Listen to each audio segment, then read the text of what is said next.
What is up, everybody? Thank you so much for tuning in to another episode of the Anti-Gravity Group podcast. My name is Braden Carlson. My name is Taylor. My name is Shane, or as you might know me, Postart. And my name is Matthew Macho Man. No, it is not. And today we're joined by two guests. And these are high-profile guests. One returning, even. Technically, one is returning, as both are returning, I guess I should say. Yeah. But Cory was here for a live stream. But anyway, we have Tripoli Board of Directors member and president of Kloudbusters, Amy Howell, and Prefect of Kloudbusters and Zero Bar enthusiast, Cory Brennan. Nailed it. How are we doing today? Doing pretty good. Doing great. All right. Well, we're here to talk about the Argonia Cup because, well, if people have any point of reference for the launch from only us, it's not even pronounced correctly because we call it Cloudbust because we think it's funnier. But so Cloudburst is the sport launch side of things, but the Argonia Cup is a college rocketry competition. And Cory and Amy are here to tell us all about it. So I'm just going to hand the tray over unless anybody else has something to say first. Also, the tray. I don't think that's a thing anyone's ever said before. What is on hand the tray? The tray over. Yeah, the tray. Is it the tray of like the microphone? Okay. Wow. Yeah, podcast tray. Slide her on over. Okay. So I guess a brief overview of what the Argonia Cup is. It's a collegiate competition. It's designed to have sort of different rules year in and year out. This year, we're asking teams to, if they want to score, they've got to successfully fly and recover a two-stage rocket with any number of golf ball payload, at least one golf ball. The sky's the limit on how many they want. It has to go at least 9,000 feet, no higher than 40,000 feet to get a score. And the altitude, impulse, number of golf balls all factor into a scoring calculation to give teams a final score. It's grown quite a lot through the years. This year, right now, we're sitting at 19 entrants. And so I expect we might have a couple more. Hopefully the podcast will drive some interest even, and we'll get some late signups. Registration closes February 15th. There's a video and paperwork component of the competition that's due February 28th. And that's the sort of broad overview of what the competition is. It's changed quite a lot through the years with different iterations, but I think is this our third year, Amy, of working in two-stage? Yes. Yeah, and so the teams have had a couple years, the returning teams at least, to sort of figure out the ins and outs of what it takes to build, fly, and recover successfully a two-stage rocket. Yeah, definitely. And we having been there for those past 3 years, definitely have seen some learning moments, we'll call them. But yeah, I was actually going to be my first question was if it's too late to enter. So it sounds like no, it's not. Not too late. And currently the teams, as far as what they need to enter, they have to have at least one team member that's an L2 flyer. The team can be any number of flyers, but we have to have at least one L2 flyer, and everybody on the team will need to be a member of Tripoli if they want to access the range. Yeah, see, this is my call to action then, because like the western half of the U.S. is really underrepresented in this competition, like entirely. Actually, I was just looking at the map. I think last year you guys had UC Merced out of California, right? Yes, we did. They should pop back in over there. I know there's like Idaho State and Boise State, hailing from Idaho, me and Shane anyway, both have rocketry teams now. So I'm like, dang, you guys should pop in here. But yeah, so when you say any number of golf balls, I feel like it's worth bringing to light because I really wish I'd been a little more in depth with my video about it last year, but we were flying rockets as well. And then actually the year before that is when we flew the 12-inch Punisher. And then Taylor and I, for some reason, decided that drag racing 298s after that was like not going to be way time consuming. So, but the amount of golf balls that people were like cramming into the most creative is the word I would choose. Otherwise, I might go with questionable areas of rockets is insane. So just before we, kind of dive more into this year's competition, I'm curious what some of the most creative and or questionable things you guys have seen come from it in the past. Well, last year, like, the golf balls all have to be intact. Like, you can't cut them in half and put both halves, like, somewhere creatively so they have to be fully intact. Last year, there were teams that I think glued them in between fins and the sustainer. Like, they had unique hatches and things to get them out of in between the fins or in between centering rings. Yeah, well, and last year there was no minimum altitude, and right. So that has changed a lot. I know we had at least one rocket with I think we had one over 300 golf balls last year. Yeah, I think so. Man. Good God. What did that weigh? Okay, I have to say, also, Shane and I have been getting more into golf lately. The price of 300 golf balls is off-putting. What was it? One of the teams went to a golf range and bought, like, all the ones that they pulled out of, like, the ponds. And like, Yeah, they weren't all Titleist for sure. It was a big time mix of golf throwing balls. Pro V1s into their rockets. Wow. $4 golf balls. University money, man. So that is interesting. Is there an offhand sort of numeric understanding of the calculator? Like, if I were to say, is there an impulse limit this year? Same impulse limit, L max, 5120. Okay, gotcha. So I'm curious to just you do full L with a single golf ball on top and get it to 39,000 feet. How does that compare to 10,000 feet with 50 golf balls? Well, so I don't want to lead the teams too much. I've got the insight of the folks that wrote the calculation that have told me very specifically how it works. I would encourage you to go look at it. It's a much more in-depth calculation this year to get to a score than it has been previously. The only thing I would say about what you pointed out there at 39,000, you're getting really close to the L altitude record. And so is that possible with a payload? Maybe not. I don't know. These teams have surprised us before. I don't know. And to me, they're engineers. Like, go do the iterations on the formula and figure it out. That's a good point. Yeah, I shouldn't be asking for you guys to hand out cheat codes. Up, down, left, right, A, B, A, B. Yeah, I will say, if I have anything to say about it after NSL, that L altitude record will be higher. But that's not what this conversation is about. Also, if you watch my flight from last year's NSL, I wouldn't put money on it working out. We're going to try. All right. I did a quick Google search for the weight of 300 golf balls. Looks like that's roughly 25 pounds. Okay, that's actually a lot less than I would have thought. About the weight of 2 bowling balls, maybe. Well, I guess putting it into American metrics, Put it into the good old bowling ball lofting competition. How many zero bars is that? It's the real question. That was a core memory of rocketry, just sitting in the hotel in were we in Anthony that night, just eating zero bars? Yeah, or Harper, yeah. That was a good time. Yeah. Well, I mean, before we get too much further in, I want to mention we've got a lot of sponsors that make this happen. The prize pool right now is at $8,300 for the teams, and that'll get split amongst the top 3. People that have already agreed and have been a part of it.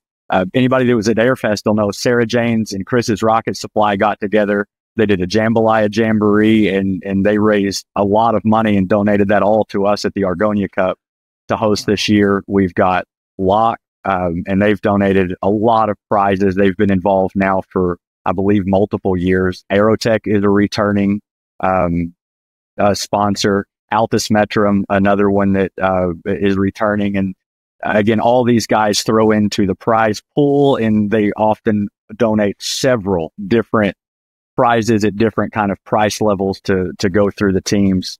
Another one that's returning is Wildman, which, I mean, you couldn't have an Argonia Cup without Tim, right?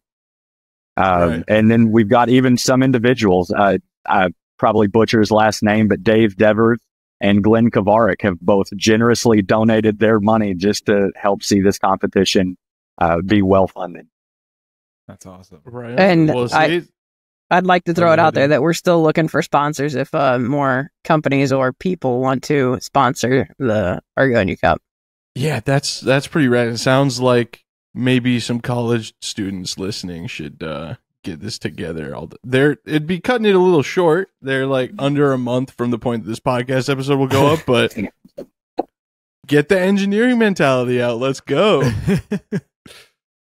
It's definitely been cool watching the event grow, because I remember those first years of it being, I mean, very impressive, but everyone was really figuring it out, and there's so many teams coming now to compete, and we have fun just going down and watching it all. Yeah. Now, How long has it been it's going such a on big for? thing. Since You know, we should probably know the answer to that, but I know it's not on my notes here. it's Yeah. been going since 2017, except Okay, for since we 2017, did okay. not host one in 2020. Oh, makes sense. Yeah. That's awesome. And then did you guys, I assume you guys are iterating off of last year's thing and then just adding some extra requirements and Yeah, like we Controls, kept with the original rules for, I think it was like 5 years or 5 or 6 years, until somebody got basically 3 inches from the X and landing Wow. their golf ball basically on the X. And then we decided, okay, they've mastered that challenge. Now we're going to come up with something new. And that's where the Yeah. 2-stage came in. It was to make it a little bit more difficult. that's awesome. Yeah.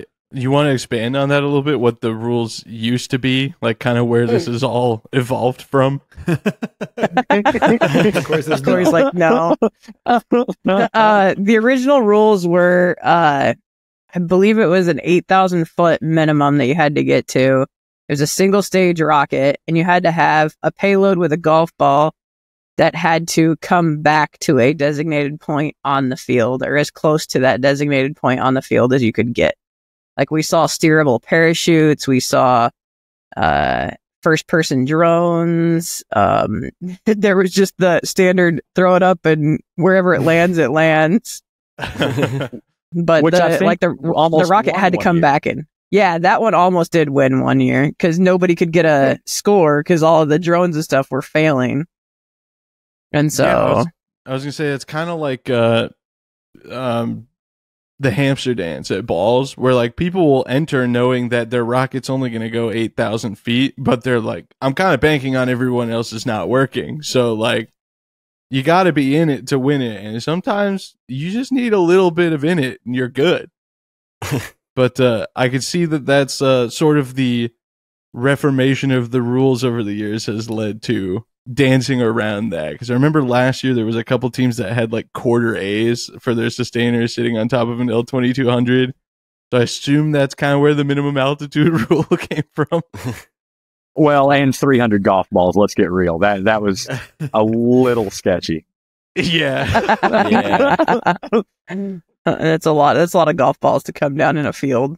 No, come on, bring the bowling balls back. Let's go. Yeah. maybe less cleanup. Are the golf balls contained? Are they supposed to be contained to like a container of some kind? And okay, I mean, they're okay. they're Yeah, contained that's- within the not released. airframe, but Yeah. Yeah. That's If I mean, if you shred it, you shred it, Matt. right.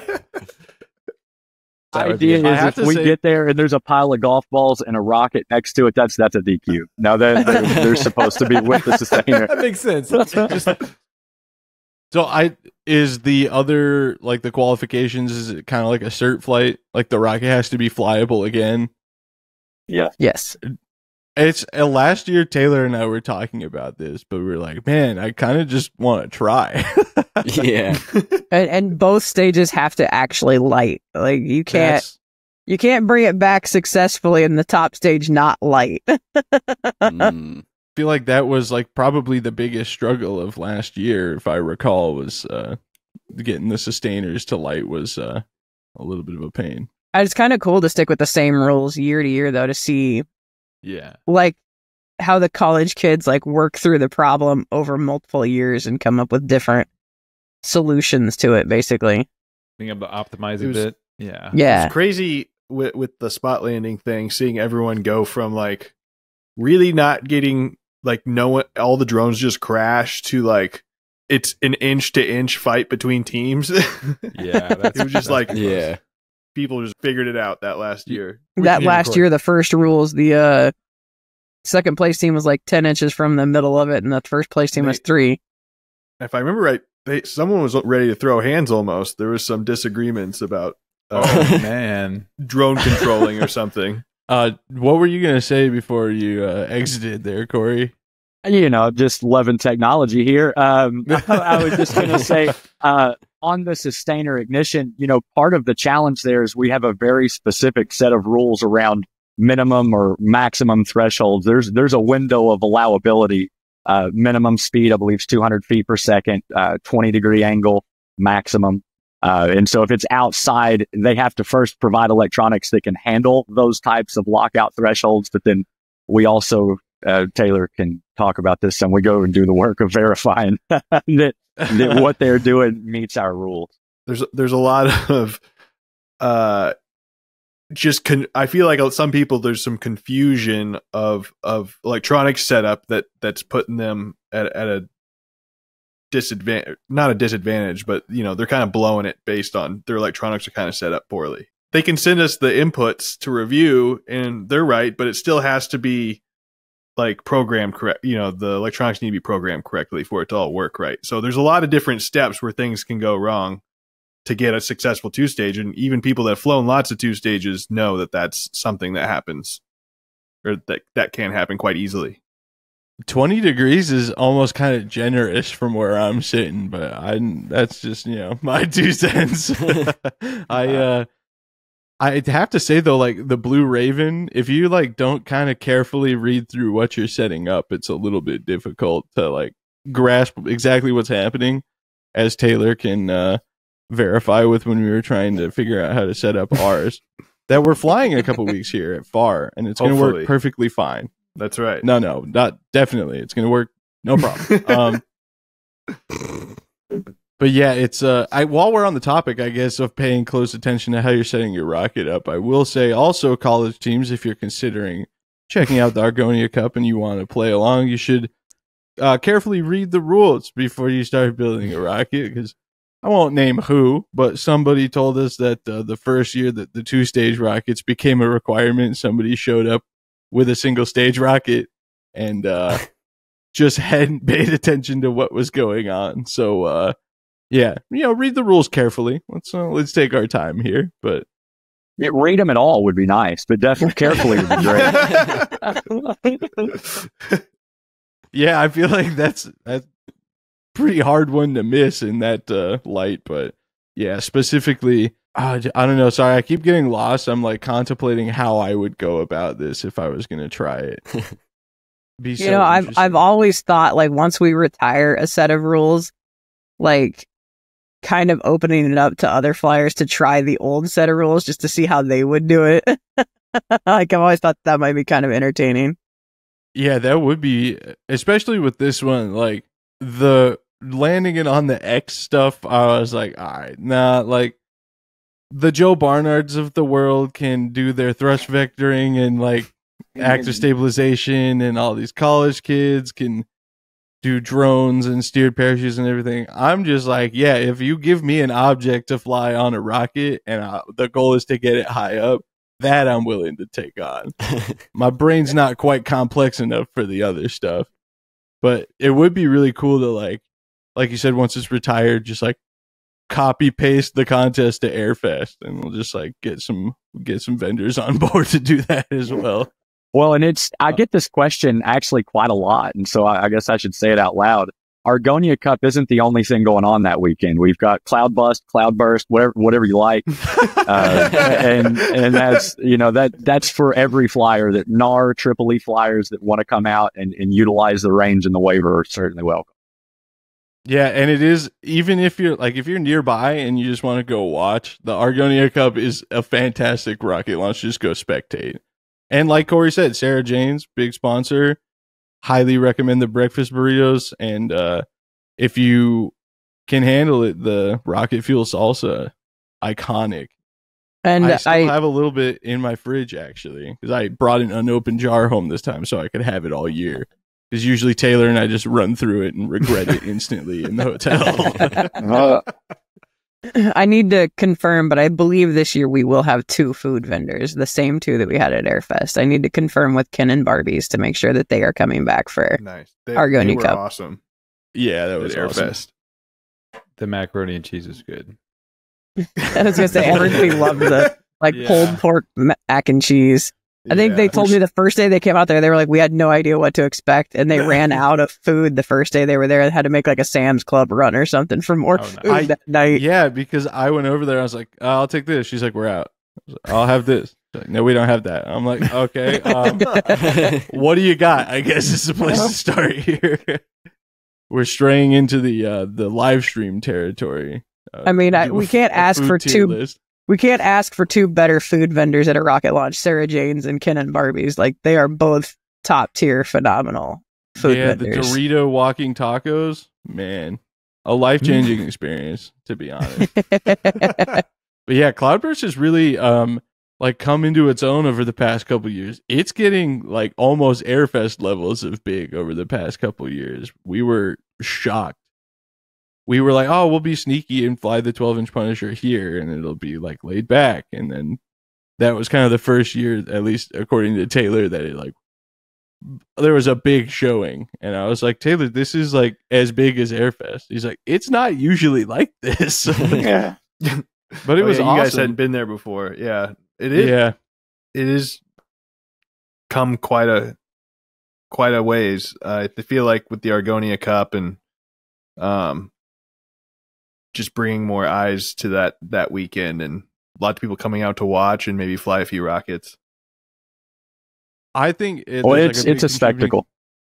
Oh yeah, I think there's a big contributing factor of like people came to Airfest for the first time or whatever, and then they're like, this place isn't that far, and I'm gonna go check out the other big regional launch. So yeah, don't cause any problems for Amy and Cory, please, but please do show up. It'll be awesome. I will say that we've heard there's a few big projects other than the college kids going to be at Argonia Cup this year. Oh, really? There was last year somebody flew a 12-inch fiberglass rocket on a 6-inch motor, didn't they? I believe that was the Minnesota guys. Yeah, I was like, where'd this come from? They're like, oh, we've had it for like 15 years. The club built it forever ago. I was like, that is crazy that it's still just like flyable and good to go. So those guys came down in November and told me that they were debating bringing that rocket back for Argonia Cup again. That'd be great. I wish we had, even access to motors to fly one of the big rockets again, but, yeah, plus I don't think Shane's gonna be there. So official announcement. Bombers and Cloudbust. Well, I'll have to have a diet DDP in honor of Shane for not. Thank you. I appreciate that. All right. Well, I am curious. Is there anything else about the Argonia Cup we want to plug?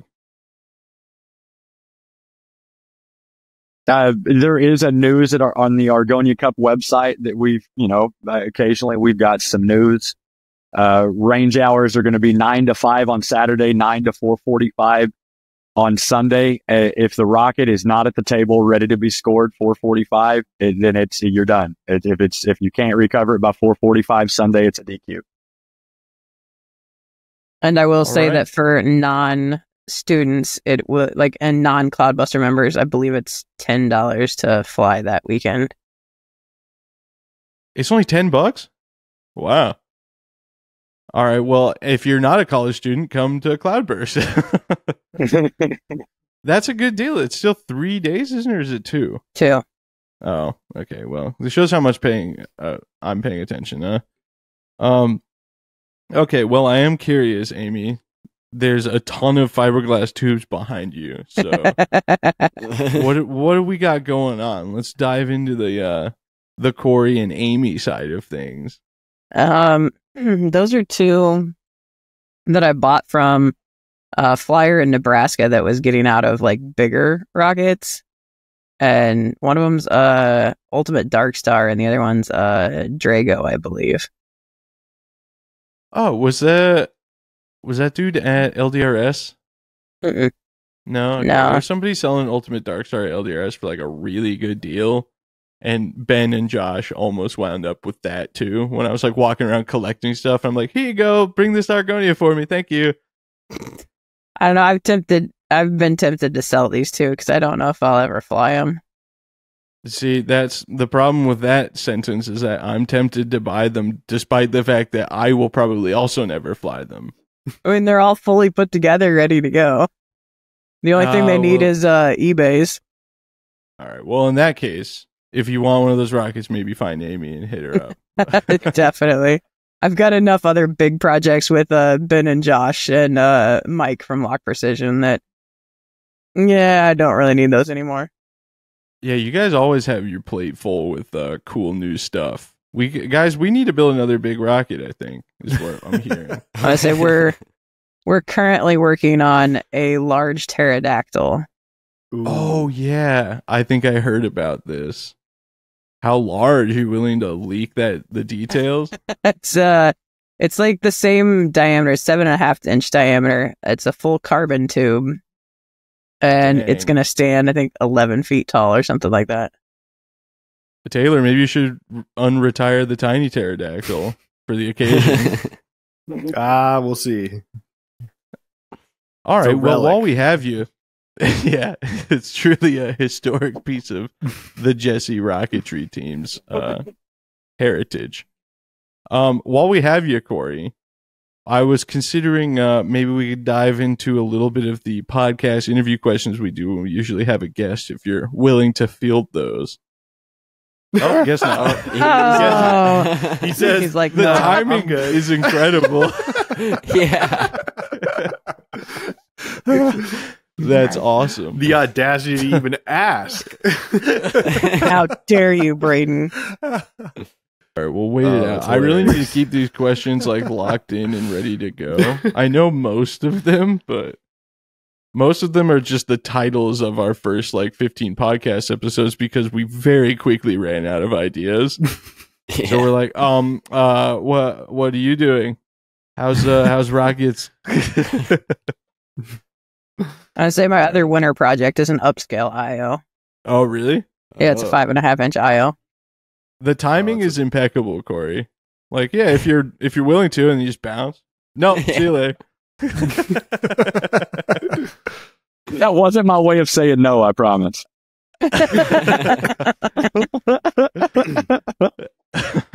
All right.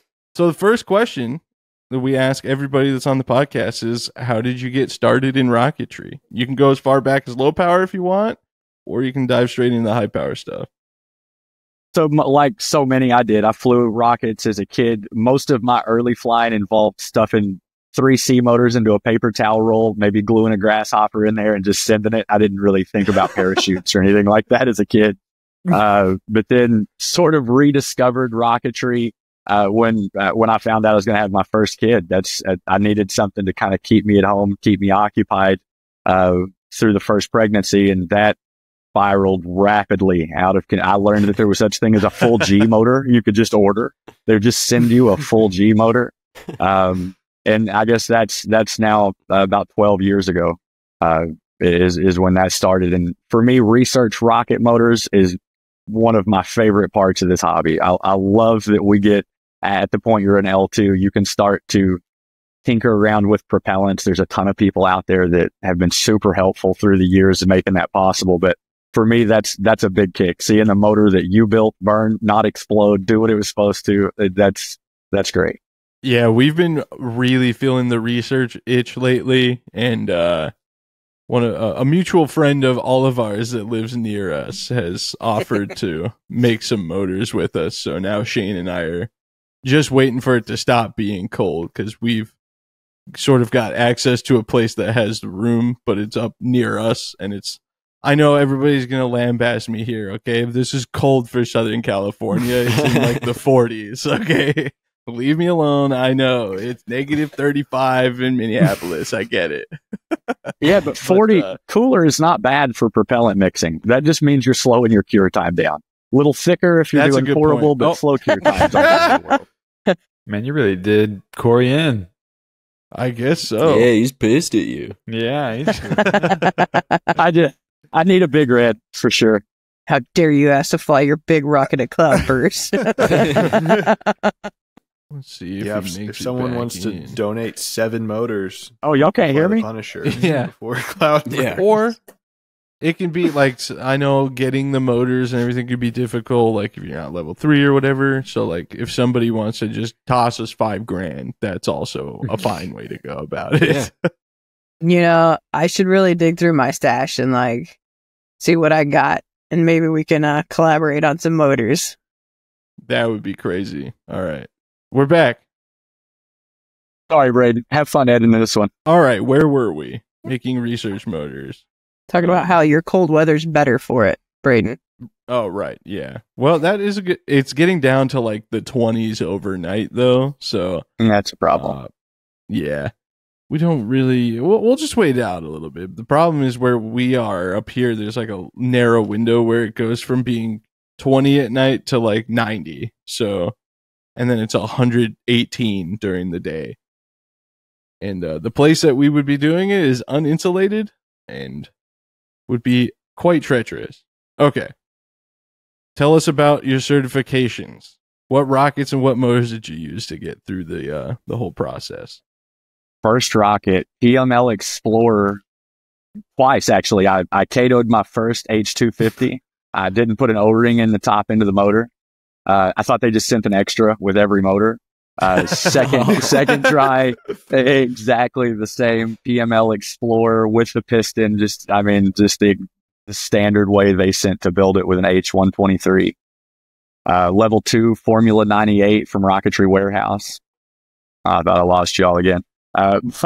Bob Brown, I guess I should say the first one, Prefect on that one was Barry Wheatley. There's a prefecture up here named Pot Rocks, a Panhandle of Texas Rocketry Society. Great folks, small club, great folks.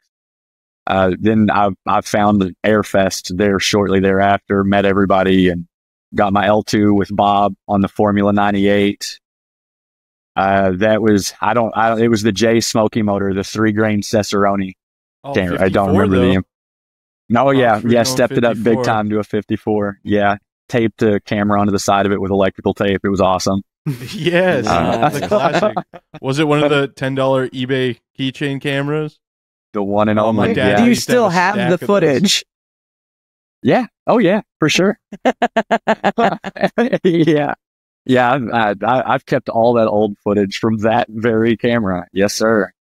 And then L3 was, by so many people's standards now, very much a mundane type thing, but it was an ultimate wild man, 6-inch fiberglass, nothing special, dual deploy with redundant altimeters. And that was on an M2500. That was my first 4-inch motor. Dang, that's not mundane at all. Yeah, Going that's straight to the sick. 4-grain Blue Thunder is hard. I initially asked the taps, I wanted to fly an 3400, and they told me I should probably find other taps, and I didn't want to. So we sort of met in the middle there. Unbelievable.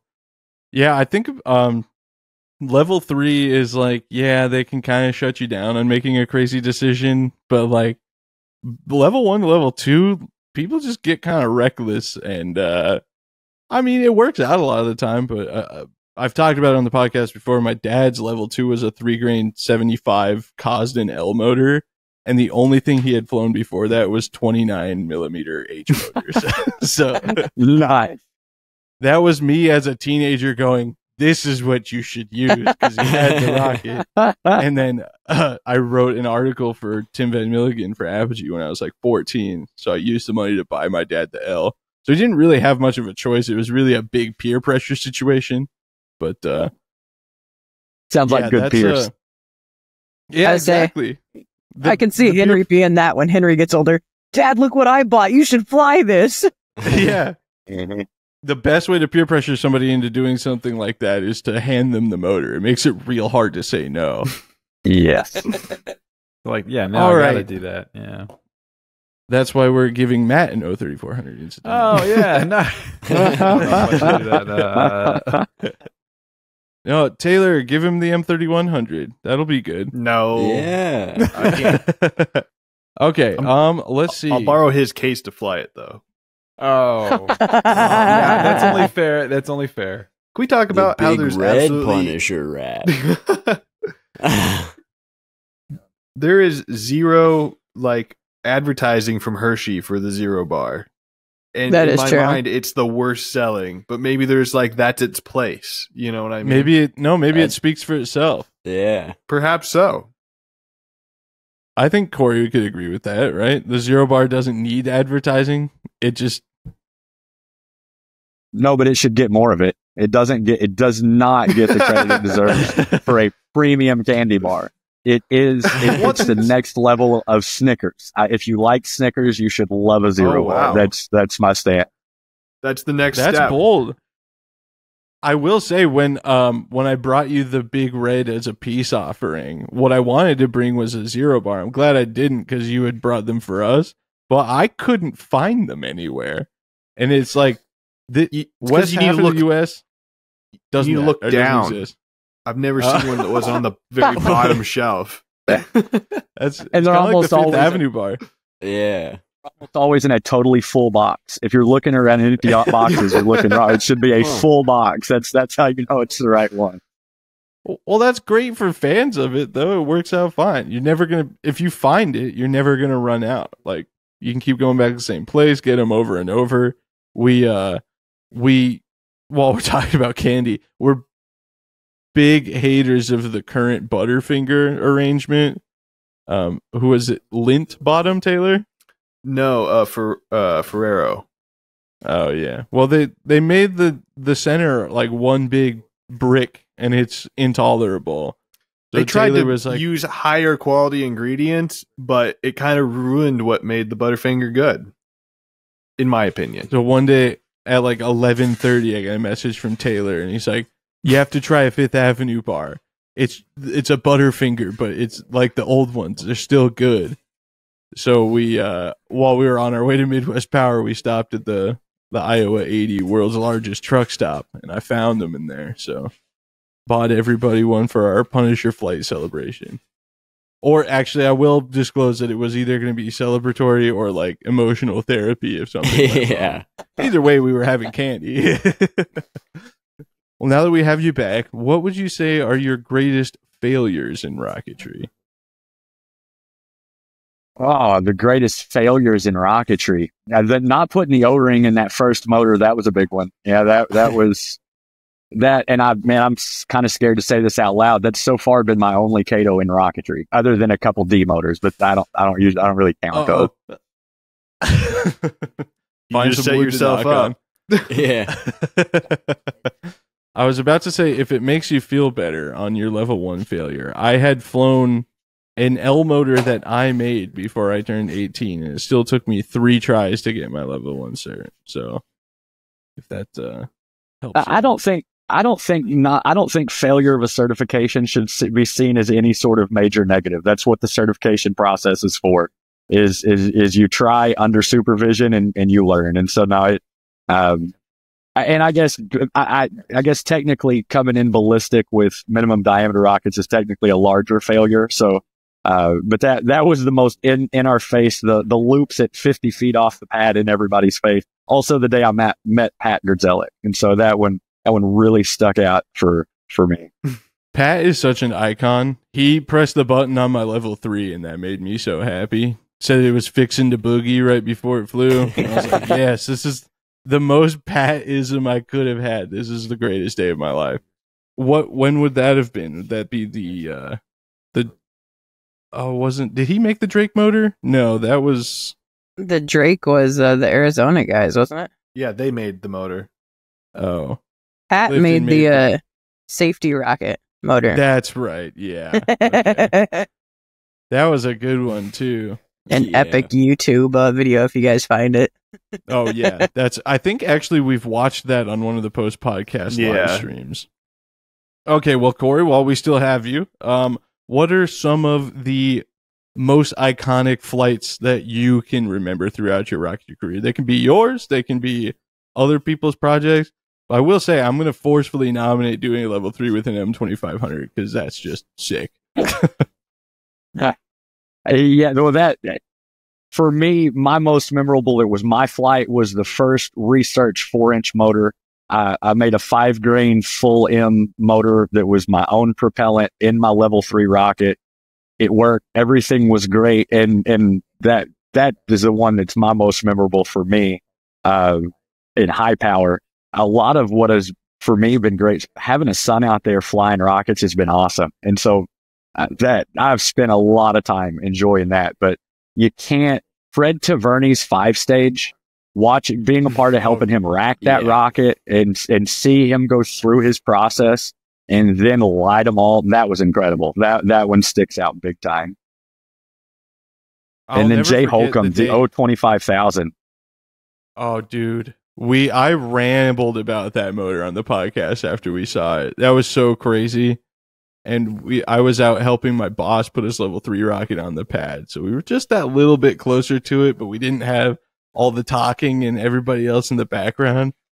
And I was like, oh, get ready for this. It was so gnarly.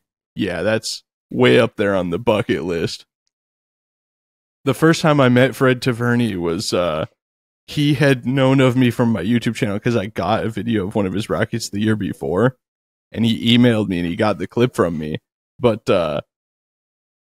he came up to me. He's like, oh, I have my rocket out there. And I was like, you must be Fred. And I could tell because he had like 8 egg finder receivers. And he was just handing them out to anybody that would take them. He's always got his backpack full of like electronics. Yeah. A tracker on every stage. Just looking for help. I was like, all right, I'll do what I can. I can't believe I'll never be able to capture as good of a video of his multi-stage flights as I did on the first one either. Somehow, just every stage, I got it perfectly. I set the bar way too high for my interactions with Fred from that point. Because I'm like, yeah, I mean, I'm not sure you want this one. This is not good.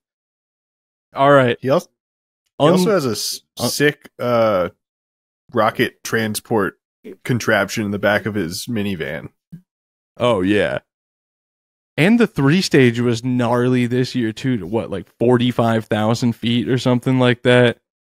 He's fearless. I'm like, where? The fact that he had that back like the same day, he's like, yeah, I got it. I'm like, dude, I want to grow up to be like Fred. That's insane. Unlimited budget, Cory. What is your supreme, like, rocketry dream project? Oh, dude, I love the huge hybrid motors. If budget wasn't an issue, I'd like that. Our hybrid project was one of the funnest things to follow and watch. So yeah, if their budget wasn't an issue, a huge hybrid rocket. Yeah, dude, that thing was insane to see. He wasn't at Balls this year, was he? No, he was not. Well, what about like the contrail, like the big O motor? You into the commercial ones at all, or you want to do it all? Well, I think I didn't even realize there was a contrail O motor, if that tells you anything. I knew that Aerotech had some M style that you could get into, but I would probably go the Hypertech route with Jim Cooper first, because that's who's going to have to teach me how to make it work. Yeah, it is like there's a couple people out here that do research hybrid motors, and one of them is my buddy, and he's like, yeah, I mean, it's pretty basic stuff.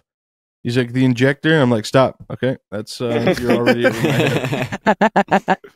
But yeah, there's an iconic Cato video. Oh, was that at the Amarillo site, Taylor? Yeah. the first Back like in- Contrail O demo. Just 2006.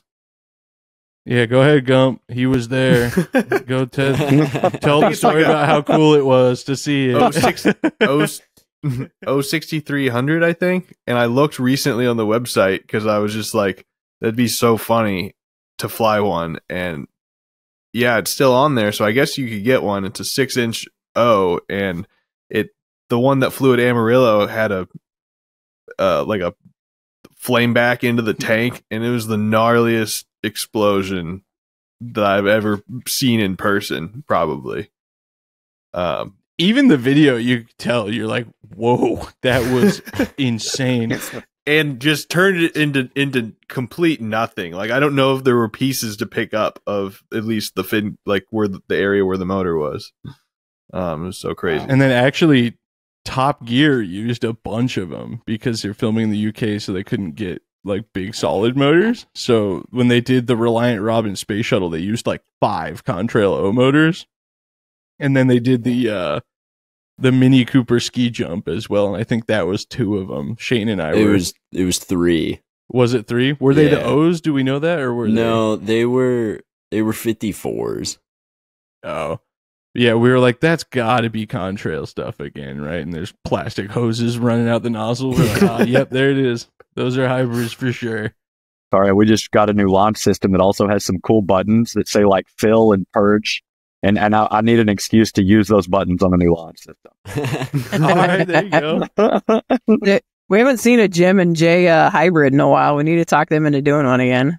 It almost feels like there's a little bit of a resurgence in the hybrid world going on. I think Half Cat flying liquid at balls too has sort of put people in the mood for some exotic stuff, which look, I'm all for watching, and by all means, it's fantastic. I'm just like, it's a little too complex for me over there. I'm going to just keep with the solid, the Play-Doh propellant, as I've heard some liquid enthusiasts call it. I have no interest, but I love the way a Hypertech sounds, which I've been told is because it's not exactly working properly. But as far as hybrid motors go, but I couldn't tell you anything about that. I do know, I often joke that if it were 2003, Matt would definitely be all in on hybrids. That's just me Probably true. Yeah. Oh, for sure. typecasting It him. seems like a but yeah. fun thing. Yeah. Thank you. I think that's an accurate typecasting. It's really fun to imagine like the level of chaos, like your level 2 flight, Matt, but with you trying to get a hybrid to work. Oh man, that would be. You're like, oh, It would take me all weekend. But I'm it's- gonna it try would and be fly, perfect. but I gotta get this all set up. It'd Then be perfect for Matt. 4 though, hours 'cause he'd be later, like, oh, it's too hot. I just really Wait. love the challenge. It's really fun trying to figure it out. Yeah. Well, I just quit my Wi-Fi and everything seems to be working way better. I should have just used the phone signal to start with. No worries. This is the first time I've seen Matt move in like an hour. That's great. Oh, I haven't actually moved. Wow. I haven't actually moved. Okay.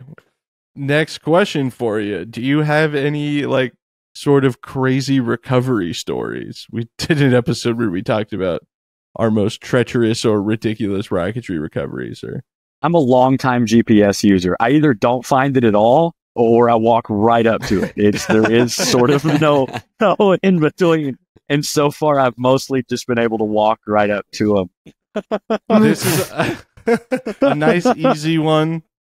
That won't stir the pot at all. What is the best epoxy or glue, and why? Oh, Elmer's white glue. It's the only thing to use. I It's the have only one gotten that's verifiably safe to eat, and that's what I like about it. As time has gone on, I think it matters less and less. Any 5 minute is pretty much 5 minute, like Bob Smith, Loctite, even JB Quick in a pinch. JB Weld is incredibly awesome for its cost. You've proven that. Oh, yeah. I'm a believer now. Forms an awesome fillet. I used to be a absolute die by rocket epoxy. I built my entire L3 fin can out of rocket epoxy.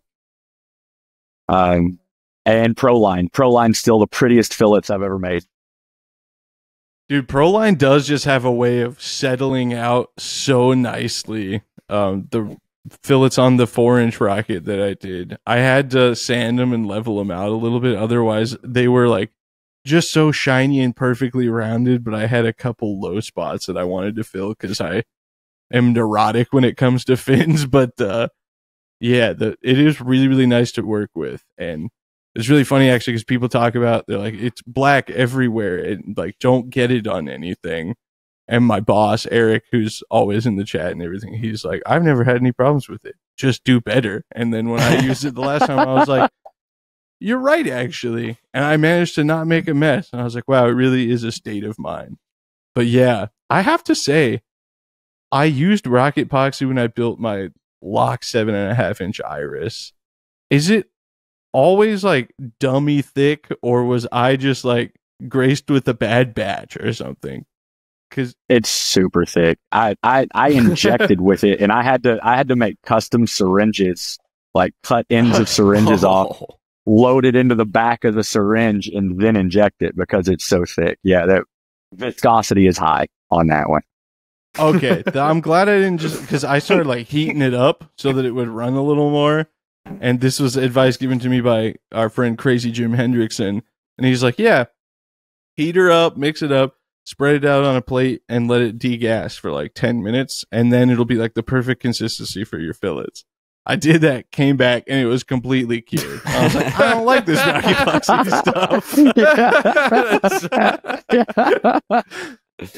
So I don't choose to talk smack on it, but my experience with rock epoxy was not the one I see people having a lot. Everybody's like, I love it, and I'm like, I must be doing something way wrong here.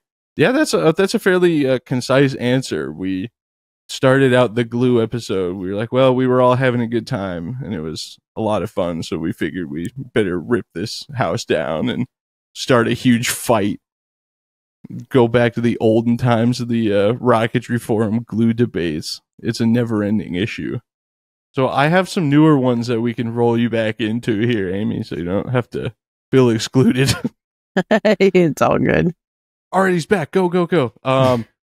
This one will be for you as well, Amy, but I'm going to ask Cory directly first. What is the best vehicle for high-power rocketry, and why is it a Grom with knobby off-road tires? You nailed it. The Grom is the premium pasture pony. But I had to say the ProMaster is one of my favorite actual rocketry vehicles out there. That's a sweet ride. Professional masterpiece, baby. Yeah, I love that clip I got of you at Airfest, just wide open on the ground with your hat blown off while you were riding down to a fire. And then I got the clip of you stopping to grab the hat again. I was like, this is art. I'm making art right now. Henry was so pumped when he saw that part of the video. He came running, Dad, you're on YouTube. That's funny. That is awesome. Amy, what's your opinion on the best rocket vehicle? I mean, I gotta say, I love the Grom because, you know, it's just so much fun to have a little Grom gang down there at the the pasture. Yeah, I'd take Bob's Trail 110 as well. That thing is sick. Yeah. Yeah. I mean, the Professional Masterpiece is like the optimal vehicle just because you have so much space. But I'm not gonna lie, I do love my little like old school RAV4. I can get so much stuff in that thing when you fold the seats down. And we actually, in that episode, that was one of our recommendations, or like the first or second gen Honda CRV, especially because the CRVs came with the picnic table like under the hat. My dad and I, our first Airfest, we forgot to bring a table, and that was when we discovered that it has one. Because my dad was, I don't know what he was doing. He was like looking in the spare tire compartment. He was like, wait, I think this is a table. And it says CRV on the table. From that point on, I was like, the CRV is the perfect rocket vehicle. If you don't need a ton of space. If I was you going to have say, a 12-inch rocket, the Professional Masterpiece is sort of ideal. Yeah. the nice thing about the old school RAV4 is they have the like door that opens to the side like a normal door instead of the hatch. True. Like mine, if you lift up the back seat, or like not the back seat, but like the floor of the back, there's like this sweet little compartment that you can fit a Punisher in perfectly. Oh, Punisher compartment? Okay. Yeah, there's a tiny little Punisher compartment down there. If I can dive into the car world for a moment, I want a first-gen RAV4 with a manual transmission that's four-wheel drive because So sick. it uses the 3S GE, which means you can take the 3S GTE from a Celica GT4 and just drop it in, and you don't even have to change the engine harness. So you could have a turbo all-wheel drive manual RAV4, and that's like one of my dumb pipe dreams right now. The other alternative, of course, Shane will attest to this, is that just getting a second-gen CRV allots you a K-Series and a manual transmission. So you can just put a turbo on that, and it'll be as safe to drive as a stock turbo car. Yeah. Okay. While we're waiting for Cory to pop back in again, Amy, what is your favorite mid-power rocket? Affordable Fun was the name of this title. The name of this title. Yep. I'm a professional.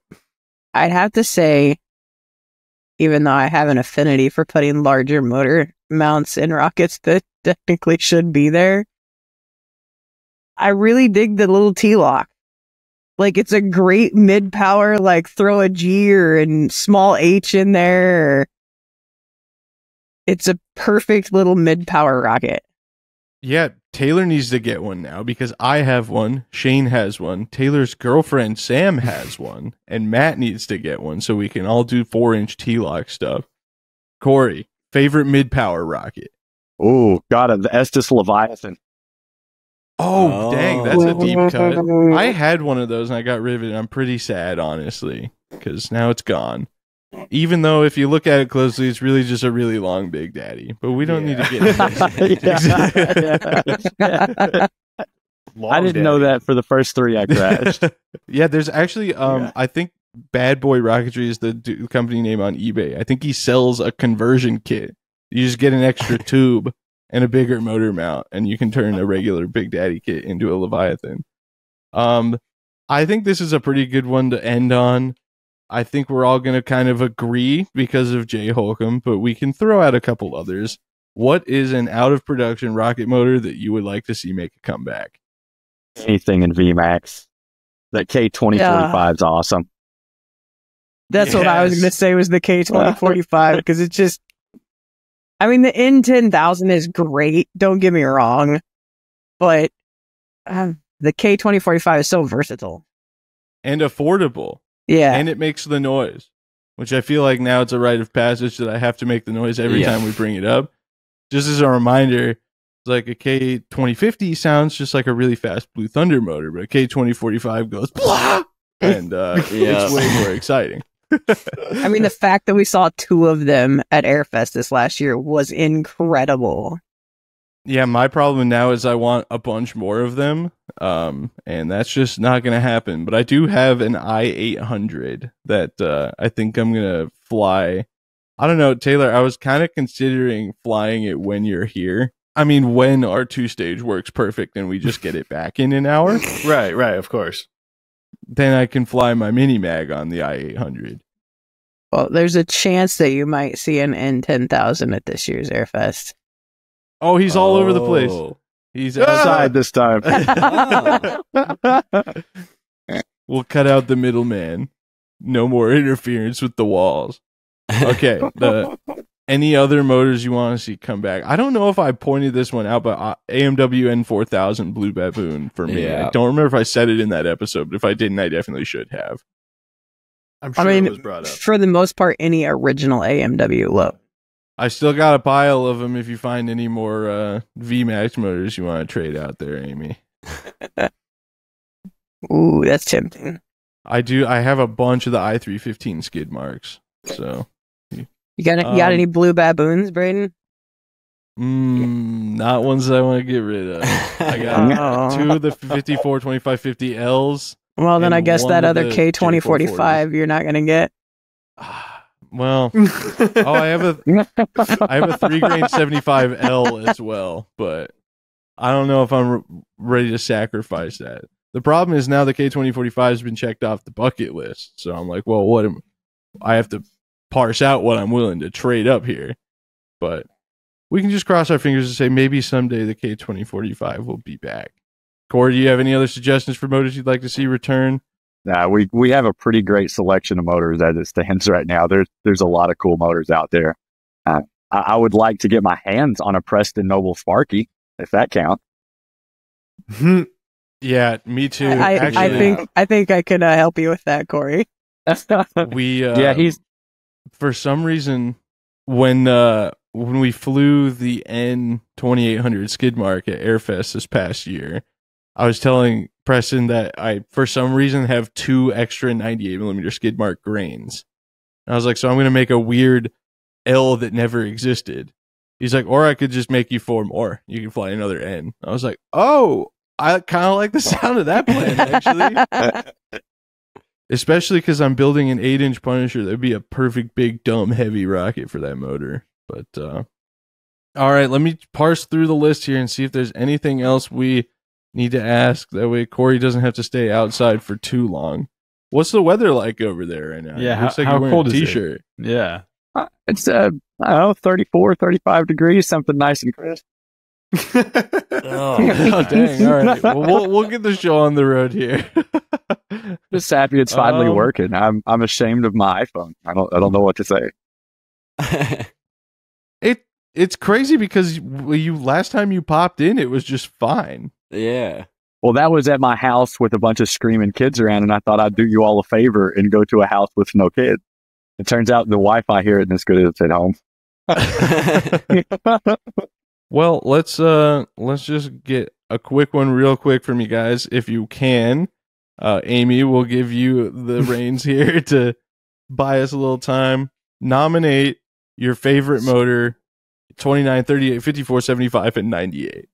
It's tough. We had quite a time with this. This is kind of a rude one to just throw at people, but we're digging deep here. Is the H215, is that a 29 or is that a 38? That's 29, right? Is that the 29-240 red line? I thought the 215, or is it the 115? The 115, that's the skid mark. Oh, okay. Yeah. Gotcha. Yeah. And then 38, probably the J235 or 285, whatever the Cicerone like 5 grain is. Is there any particular propellant you're fond of, by chance? Nah, not really. It kind of varies depending on. I mean, lately I've been more into green motors. Oh boy, that's a treacherous road to go down. Cory, do you want to nominate your favorite motors through each size, or you can just pick one size if you want? Trying to pick 5 is. Yeah, I'm not as good as y'all of instant recall on all these motor numbers. The 29mm H250 green holds a special place in my heart because I blew the first one up. So that one, I definitely would nominate that one. In 38, I really like the K1127 from Loki. That's a fun motor in 38. Oh, yeah. In 54, I mean, you kind of still, Loki's got some really cool 54 stuff out there right now. I don't know. There's nothing I don't like in 75 or 98. If you hand me any 75 or 98 motor, I'm a happy guy. Yeah. That's fair. I'm flying a Loki L1040 at NSL. That's my L project. That motor's absurd. I'm probably stuck between the K550 and the K2050 on 54s. We were all taken aback when Matt nominated the K2050. We were shocked. I thought it was Super Thunder, right? Yes, sir. That's right. Yeah. That's a great motor. I think it is a great motor, but not as great as the K2045. And why is that? Because it's not VMAX and the noise. An example of the sound, please. Yeah, because Braden can make the sound. Yeah. All right. Well, Cory's back inside as you would expect with it being 34 degrees outside. So I think it's as good a time as any to bring this to an end. But Cory and Amy, Kloudbusters, you guys have anything else to say about the Argonia Cup or anything? Look forward if you to want to seeing everybody sponsor, there. contact me at president@cloudbusters.org. Oh, there you go. That's the right plug. All right. Well, My name is Braden Carlson. You can find me right here on YouTube. YouTube channel is Rocket Vlogs. You can follow me on Instagram and Snapchat at BigB1011. And please, 10,000 followers on TikTok since it's still a thing. Braden Carlson 6. I'm so close. I'm at like 9,400. I want to see what the monetization like there is about. When I post every 3 months, I'll make my 18 cents. So thank you.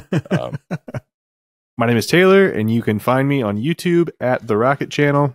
My name is Shane or Postart. You can find me on YouTube at Postart Propulsions, on Instagram at Shane Harris Photo, or online at hprtools.com. And my name is Macho Matt, and you can't find me anywhere. The Garmin headquarters. We've already talked Okay, about fine. this. I'll be there. I'll be there tomorrow morning. See you there. He'll be at Argonia Cup. Find him there. Yeah, you should find me there. I'll be there. Y'all want to throw out any plugs or anything? Oh, I wish I knew my son's YouTube channel right off the top of my head. Henry Boy 1. All right. Well, in that case, we are the Anti-Gravity Group, plus Amy Howell and Cory Brennan of the Kloudbusters and Tripoli Board of Directors. This is the Anti-Gravity Group podcast, and we will see you all next time.